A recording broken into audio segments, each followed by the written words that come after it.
Ако се чудите къде да идете в събота, бих ви предложил да идете до Бов и да се разходите по Вазовата екопътека.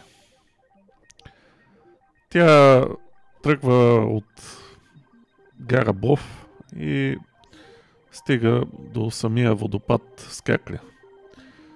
Като може да стигнете само до водопада или да се качите отгоре. Пътеката е добре маркирана и едва ли ще се загубите. Просто следвайте табелите. Може би само в началото трябва да обърнете внимание, че ако гарата се пада от към гърба ви, просто тръгвате надясно. И оттам пресичате моста над реката и продължавате малко по шосето. След това ще видите една табелка, която сочи към Скакля и Вазовата екопътека. И оттам, като тръгнете, много трудно може да се объркате. Има маркировка, има и допълнителни табели по пътя.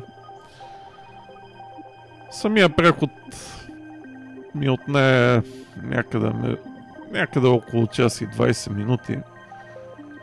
Като не съм бързал особено много и правех снимки и видеа по пътя.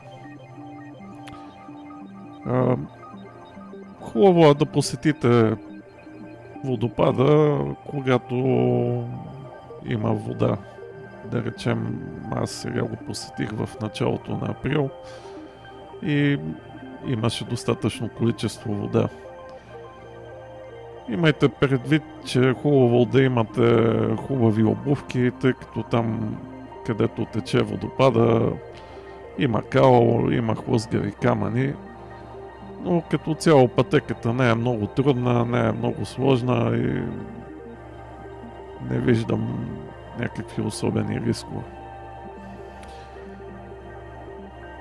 По време на изкачването видях, че има и перила, за които може да се държите. И общо взето много приятна пътека. Миналата година, когато се качвах, дори имаше место за хапване, продавах кебабчета, кюфтета, скара, лимонада имаше за пиене и дори наливна крав бира. Гледката отгоре на водопада определено си заслужава.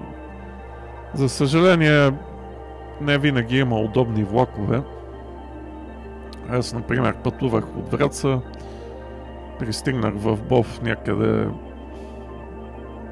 11 без 15 и след като се върнах някъде към 2, може би 2 без 15, нямаше много влакове, заради това продължих към София и се поразходих и там. Но наобратно към Враца нямаше много влакове, ще да се чака много.